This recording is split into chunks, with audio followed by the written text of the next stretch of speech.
Maka nama saya Alfred Rawang dan di sini saya akan merangkum materi-materi fisika elektromagnetisme dan AC. Dimulai dengan kata-kata pertama dengan sentuhan saja. Next. Oh, gaya lens buatan bergerak. Gaya pada motor titik. Gaya mekanisme yang dialami oleh partikel muatan listrik saat bergerak melintasi medan magnet, yaitu rumus sesuai dengan Q muatan partikel power dan saya vektor kecepatan gerak muter bersama dan B vektor induksi medan magnet. Kaidah tangan kanan dengan membuka telapak tangan kanan itu jari arah kecepatan muatan positif. Jari telunjuk arah medan magnet dan telapak tangan arah dorongan medan magnet.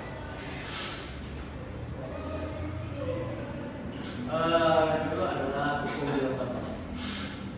Menghitung induksi magnet secara rinci yang dihasilkan oleh elemen kawat berarus mikro di suatu ruang. Yang pertama adalah persamaan potensial B magnet neuron dengan part R2. Yang kedua adalah konsep vektor. Medan magnet selalu tegak lurus terhadap elemen panjang kawat dan arah jarak radial vertikal. Yang ketiga adalah kawat lurus panjang. Hasil integrasi filsafat menghasilkan rumus medan magnet lurus dan tabular tinggal dengan rumus yang B sama dengan 1/2. Next. Hukum Moore. Alternatif yang sangat efisien untuk menghitung kuat medan magnet pada sistem kawat yang memiliki simetri ini dengan rumus BDL sama dengan NCL. Integral lintasan tertutup dari medan magnetik sebanding dengan probabilitas vakum total dikali total arus listrik yang menembus loop lintasan tersebut. Penerapan utama solenoida induksi magnet di pusat kumparan B dengan NL.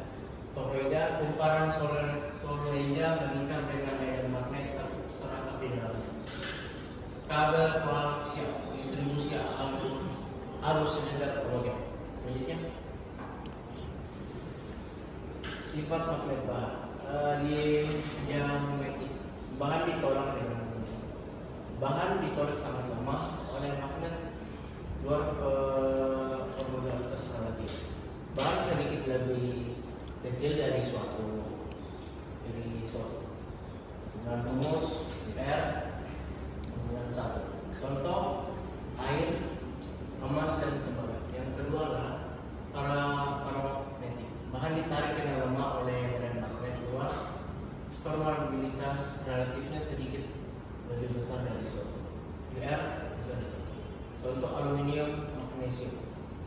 Yang ketiga adalah ferromagnetik. Bahan ditarik sangat kuat oleh magnet, dapat dimagnetisasi permanen. Nilai ferromagnetis relatif melambung dengan rumus seperti ini. Contohnya besi, nikel, koper. Selanjutnya induksi elektromagnetik, hukum Faraday dan hukum Lenz. Perubahan jumlah garis gaya magnetik flux magnetik yang menembus suatu loop kumparan akan memicu timbulnya gaya gerak lurus induksi dengan rumus seperti di atas. Tanda negatif hukum Lenz bermakna arah arus induksi akan membentuk medan magnet tandingan yang menentang laju perubahan flux magnet semula. Berikutnya induksi diri dan bersama. Induksi diri atau fungsi L gagal induksi muncul di kawat kumparan itu sendiri akibat perubahan arus lokal kumparan seiring waktu. Dengan rumus seperti di atas, kesatuan implementasi dinyatakan dalam Henry. Dan yang selanjutnya adalah implementasi bersama. Terjadi ketika dua rangkaian dinyatakan berdekatan, sehingga perubahan arus pada salah satu loop kumparan menginduksi PGR pada kumparan sebenarnya dengan rumus seperti di atas. Prinsip kerja ini berdasarkan operasi transformasi naik dan peluru tegak. Selanjutnya elemen rangkaian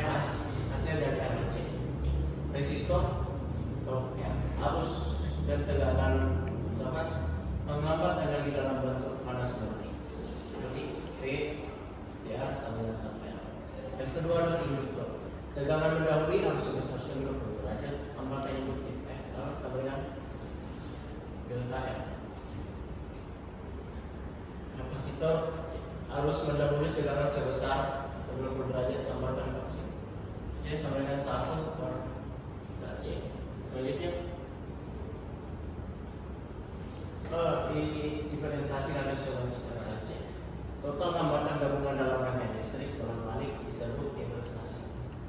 Dengan rumus Z sama dengan akar R per 2 R pangkat 2 tambah XR kurang XC. Dengan nilai implementasi Z minimum pada resonansi, dan yang selanjutnya adalah kuat arus satu maksimum pada resonansi sesuai pada sekian dari presentasi ini. Kurang lebih mohon maaf atas PPP dan rangkuman ini. Dengan akhir kata, semua materi akan lebih menyenangkan untuk dipelajari. Terima kasih.